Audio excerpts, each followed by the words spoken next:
Hi, ಎಲ್ಲರಿಗೂ study ಲೋಕ YouTube ಚಾನಲ್ಗೆ ಸ್ವಾಗತವನ್ನು ಕೋರುತ್ತಾ, ಯಾರು ನಮ್ಮ ಚಾನಲ್ ಹೊಸದಾಗಿ ನೋಡ್ತಾ ಇದ್ದರೆ ಅವರೆಲ್ಲರೂ ಸಬ್ಸ್ಕ್ರೈಬ್ ಮಾಡಿ ವಿಡಿಯೋ ವಾಚ್ ಮಾಡಿರಿ. ಯಾಕಂದರೆ ನಾವು ಹಾಕ್ತಕ್ಕಂಥ ವಿಡಿಯೋಗಳು ನಿಮ್ಗೆ ಬಂದು ತಲುಪ್ತಾವ.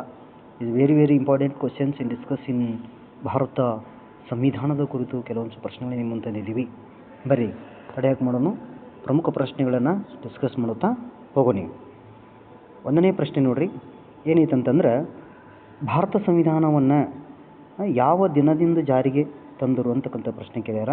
ಇಲ್ಲಿ ಆಗಸ್ಟ್ 15, 1947, 26 ಜನವರಿ 1950, ಅಕ್ಟೋಬರ್ 2, 1949, 26 ನವೆಂಬರ್ 1949. ಇದು ಸರಿಯಾದ ಉತ್ತರವನ್ನು ನಾವು ನೋಡೋದಪ್ಪ ಅಂತಂದ್ರೆ ಇಲ್ಲಿ ಸರಿಯಾದ ಉತ್ತರವನ್ನು ನೋಡ್ರಿ. ಆನ್ಸರ್ ಜನವರಿ 26, 1950. ಯಾಕೆ ನಾವು ಅಂತಂದ್ರೆ ಜನವರಿ 26, 1950 ಸಂವಿಧಾನದ ಜಾರಿಗೆ ಬರ್ತದೆ. ಆ ಸಂವಿಧಾನ ಬಂದ ದಿನವನ್ನು ಏನಂತ ಕರಿತೀವಿ ಅಂದ್ರೆ ನಾವು ಗಣರಾಜ್ಯ ದಿನ ಅಂತಕೊಂಡು ಏನು ಮಾಡ್ತೀವಿ, ಆಚರಣೆಯನ್ನು ಮಾಡ್ತೀವಿ. ಹಾಗಾಗಿ 1950 ನಾವಿಲ್ಲಿ ಒಂದು ಸಂವಿಧಾನ ಜಾರಿಗೆ ಬಂದಿರತಕ್ಕಂಥದ್ದನ್ನು ನಾವಿಲ್ಲಿ ಗಮನಿಸ್ತೀವಿ. ಓಕೆ, ಒಂದನೇ ಕ್ವೆಶ್ಚನ್ಗೆ ಉತ್ತರ ಯಾವುದಪ್ಪ ಅಂತಂದ್ರೆ ಇಲ್ಲಿ 1926 ಜನವರಿ 26. ಓಕೆ, ನೆಕ್ಸ್ಟ್ ಕ್ವೆಶ್ಚನ್ ನೋಡೋಣ. ನೆಕ್ಸ್ಟ್ ಕ್ವೆಶ್ಚನ್, ಇನ್ನು ಸೈಮನ್ ಕಮಿಷನ್ ಭಾರತಕ್ಕೆ ಯಾವಾಗ ಬಂತು ಅಂತಕ್ಕಂಥ ಪ್ರಶ್ನೆ ಕೇಳಿದ್ದಾರೆ. ಸೈಮನ್ ಕಮಿಷನ್, ಸೈಮನ್ ಆಯೋಗ ಭಾರತಕ್ಕೆ ಬಂತು 1927, 1928, 1930, 1935. ಇದು ಸರಿಯಾದ ಉತ್ತರ 1928. 1928ರಲ್ಲಿ ಸೈಮನ್ ಕಮಿಷನ್ ಭಾರತಕ್ಕೆ ಬರ್ತದೆ. ಇದರಲ್ಲಿ ಒಬ್ಬರು ಸಹ ಭಾರತೀಯರು ಇರಲಿಲ್ಲ. ಹಾಗಾಗಿ ಈ ಒಂದು ಕಾಯ್ದೆಗೆ ವಿರುದ್ಧವನ್ನಲ್ಲಿ ಭಾರತ ದೇಶದಾಗ ಏನಾಗದಪ್ಪ ಅಂತಂದ್ರೆ ವ್ಯಕ್ತ ಆಗ್ತದೆ. ಹಾಗಾಗಿ ಭಾರತದೊಳಗೆ ಈ ಸೈಮನ್ ಕಮಿಷನ್ ಯಾಕೆ ವಿರೋಧ ಆಯಿತು ಅಂತಕ್ಕಂಥದ್ದು ಒಂದು ಪ್ರಶ್ನೆ ಕೇಳಿದಾರಲ್ಲ, ಅದಕ್ಕೆ ಯಾಕದಪ್ಪ ಅಂತಂದ್ರೆ ಆ ಒಂದು ಕಮಿಷನ್ ಒಳಗೆ ಭಾರತೀಯರು ಒಬ್ಬರೂ ಇರಲಿಲ್ಲ. ಹಾಗಾಗಿ ಅದನ್ನಲ್ಲಿ ವಿರೋಧವನ್ನು ವ್ಯಕ್ತಪಡಿಸ್ತಾರೆ. ಹಾಗಾಗಿ ಸೈಮನ್ ಕಮಿಷನ್ ಭಾರತಕ್ಕೆ ಯಾವಾಗ ಬರ್ತದಪ್ಪ ಅಂತಂದ್ರೆ ಇಲ್ಲಿ 1928 ಒಳಗೆ ಭಾರತಕ್ಕೆ ಬರ್ತೈತಿ. ಓಕೆ, ನೆಕ್ಸ್ಟ್ ಕ್ವೆಶ್ಚನ್ ನೋಡಿ. ಭೂಮಿಯ ಅಕ್ಷಭ್ರಮಣದ ಅವಧಿ ಎಷ್ಟು ಅಂತ ಕೇಳಿದ್ದಾರೆ. 12 ಗಂಟೆ, 24 ಗಂಟೆ, 365 ಮತ್ತು 30 ದಿನ ಅಂತ ಕೇಳಿದ್ದಾರೆ. ಸರಿಯಾದ ಉತ್ತರ ಯಾವುದಪ್ಪ ಅಂತಂದ್ರಲ್ಲಿ 24 ಗಂಟೆ. 24 ಭೂಮಿ ತನ್ನ ಅಕ್ಷದ ಮೇಲೆ 24 ಗಂಟೆಗಳಲ್ಲಿ ಒಂದು ಸುತ್ತು ಮಾಡ್ತದೆ, ಒಂದು ಸುತ್ತು ಹಾಕ್ತದೆ. ಹಿಂಗೆ ಭೂಮಿ 24 ಗಂಟೆ ಒಳಗೆ ಏನು ಮಾಡ್ತಪ್ಪ ಅಂದ್ರೆ ಒಂದು ಸುತ್ತ. ಇದರಿಂದ ಏನು ತಿಳಿಸಪ್ಪ ಅಂದರೆ ದಿನ ಮತ್ತು ರಾತ್ರಿಗಳು ಉಂಟಾಗ್ತಾವೆ. ಇದೊಂದು ಪ್ರಶ್ನೆ ಕೇಳಿದ್ದಾರೆ. Is very important question.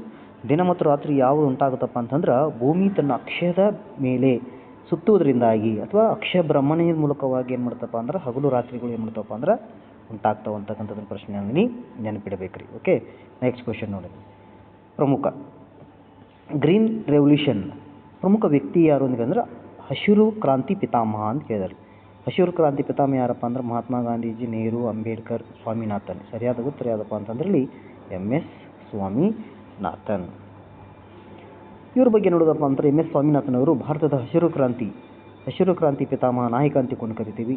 ಕೃಷಿ ಉತ್ಪಾದನೆ ಹೆಚ್ಚಿನ ಹೊಸ ತಂತ್ರಜ್ಞಾನವನ್ನು ಬಳಕೆ ಮಾಡಲಿಕ್ಕೆ ಇವರು ಅತಿ ಹೆಚ್ಚು ಪ್ರಮುಖವಾಗಿರ್ತಕ್ಕಂಥದ್ದನ್ನು ನಾವಿಲ್ಲಿ ಗಮನಿಸಿ. ಹಾಗಾಗಿ ಈ ಹಸಿರು ಕ್ರಾಂತಿಯಿಂದ ಅತಿ ಹೆಚ್ಚು ಉತ್ಪಾದನೆ ಆಗಿರ್ತಕ್ಕಂಥ ಬೆಳೆ ಯಾವುದು ಅಂತ ಪ್ರಶ್ನೆ ಕೇಳ್ತಾರೆ. ಯಾವುದಪ್ಪ ಅಂತಂದ್ರೆ ಅದೇ ಗೋಧಿ. ಆ ಗೋಧಿಯಲ್ಲಿ ಅತಿ ಹೆಚ್ಚು ಇಂಪಾರ್ಟೆಂಟ್ ಕೊಟ್ಟಿರ್ತಕ್ಕಂಥದ್ದನ್ನು ನಾವಿಲ್ಲಿ ಗಮನಿಸ್ತೀವಿ. ಓಕೆ, ನೆಕ್ಸ್ಟ್ ಗೋಧಿ ಅಂತ ನೆನ್ಬಿಡ್ಬೇಕು ನಾವು. ನೆಕ್ಸ್ಟ್ ಕ್ವೆಶ್ಚನ್ ನೋಡಿ. ಈಗ ಭಾರತದ ರಾಷ್ಟ್ರಪತಿಯ ಅಧಿಕಾರಾವಧಿ ಎಷ್ಟು ಅಂತ ಕೇಳಿದ್ದಾರೆ. ಭಾರತೀಯ ರಾಷ್ಟ್ರಪತಿ ಅಧಿಕಾರಾವಧಿಗಳು ಎಷ್ಟು ಅಂತ ಹೇಳಿದಾಗ ಇಲ್ಲಿ 4 ವರ್ಷ, ಆಮೇಲೆ 5 ವರ್ಷ, 6 ವರ್ಷ, 7 ವರ್ಷ. ಸರಿಯಾದ ಉತ್ತರ ಏನಪ್ಪ ಅಂದ್ರೆ 5 ವರ್ಷಗಳು. ಸರಿಯಾದ ಉತ್ತರ ಎಷ್ಟು ರೀ? 5 ವರ್ಷಗಳು ಅಂತ ಹೇಳಿ.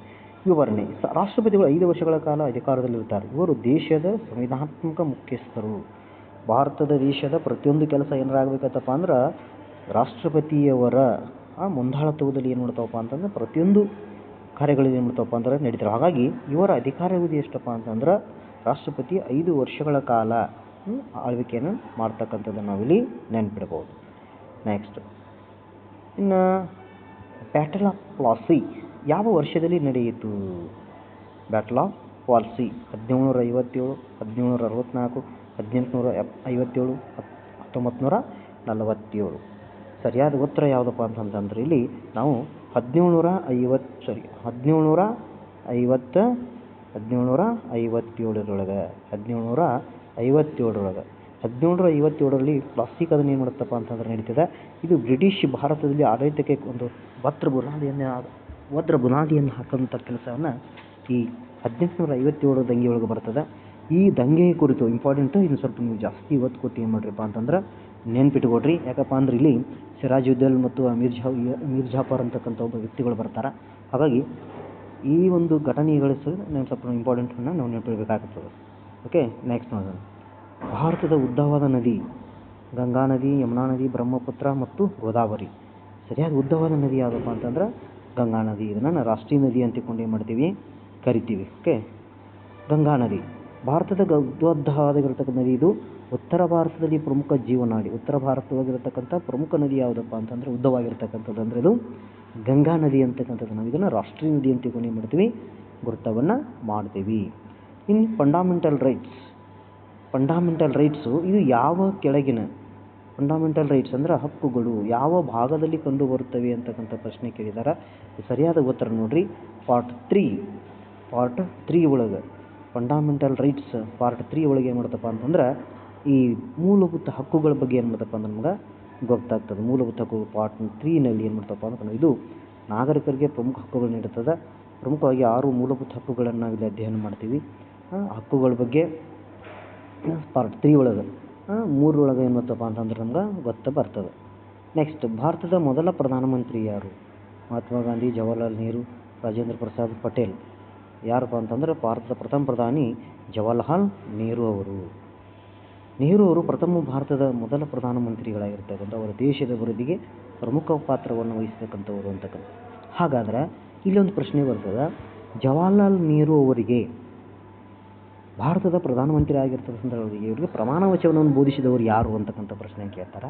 ಹಾಗಾಗಿ ಇದು ಪ್ರಮಾಣ ವಚನ ಬೋಧಿಸ್ತಕ್ಕಂಥವ್ರು ಯಾರಪ್ಪ ಅಂತಂದ್ರೆ ಅಂದಿನ ಕಾಲದ ವೈಸ್ರಾಯ್ ಮೌಂಟ್ ಬ್ಯಾಟನ್ ಅವರು ಏನು ಮಾಡ್ತಾರಪ್ಪ ಅಂತಂದ್ರೆ ಇವರಿಗೆ ಏನು ಮಾಡ್ತಾರಪ್ಪ ಅಂತಂದ್ರೆ ಈ ಮೌಂಟ್ ಬ್ಯಾಟನ್ ಅವರು ಏನು ಮಾಡ್ತಾರಪ್ಪ ಅಂತಂದ್ರೆ ಇವರಿಗೆ ಪ್ರಮಾಣ ವಚನವನ್ನು ಬೋಧನೆಯನ್ನು ಮಾಡ್ತಾರ. ಇನ್ನು GDP ಅಂದರೆ ಏನು? Gross domestic product, general development plan, global diamond price, government data plan. Gross domestic product ಸರಿಯಾದ ಉತ್ತರ. ಗ್ರಾಸ್ ಡೊಮೆಸ್ಟಿಕ್ ಪ್ರಾಡಕ್ಟ್ ವಿವರಣೆ. GDP ದೇಶದ ಆರ್ಥಿಕ ಬೆಳವಣಿಗೆ ನಡೆಯುವ ಮಾನದಂಡ. ಒಟ್ಟು ಉತ್ಪಾದನೆ ಮೌಲ್ಯವನ್ನು ಸೂಚಿಸ್ತಕ್ಕಂಥದ್ದು. ಒಟ್ಟು ಉತ್ಪಾದನೆ ಮೌಲ್ಯಗಳನ್ನು ಸೂಚನೆ ಮಾಡ್ತಕ್ಕಂಥದ್ದು ಅಂತಕ್ಕಂಥದ್ದು ನಾವಿಲ್ಲಿ ನೆನ್ಪಿಡ್ತೀವಿ. ಓಕೆ, ಹಾಗಾಗಿ ಇದನ್ನು ನಾವು ಸರಿಯಾಗಿ ನೆನ್ಪಿಡಬೇಕು. ನೆಕ್ಸ್ಟು ಗೊತ್ತಾಯ್ತಾ? ಇವತ್ತು 10 ಪ್ರಶ್ನೆಗಳನ್ನು ನಿಮ್ಮ ಮುಂದೆ ಡಿಸ್ಕಸ್ ಮಾಡಿದ್ದೀವಿ. ನಮ್ಮ ಚಾನಲ್ ಸಬ್ಸ್ಕ್ರೈಬ್ ಮಾಡಿರಿ. ಯಾಕಪ್ಪ ಅಂದರೆ ಇನ್ನೂ ಹೆಚ್ಚಿನ ವಿಡಿಯೋಗಳು ನಮ್ಮ ತರ್ತಾ ಇದ್ವಿ. ಇದು ಮೊದಲನೇ ವಿಡಿಯೋ ಆಗಿರೋದ್ರಿಂದಾಗಿ ಎಲ್ಲೇ ತಪ್ಪುಗಳಾದರೂ ಸಹ ಕ್ಷಮೆ ಇರಲಿ. ಎಲ್ಲರಿಗೂ ಮತ್ತೊಮ್ಮೆ ನಮಸ್ಕಾರ ಹೇಳುತ್ತಾ ಧನ್ಯವಾದಗಳು.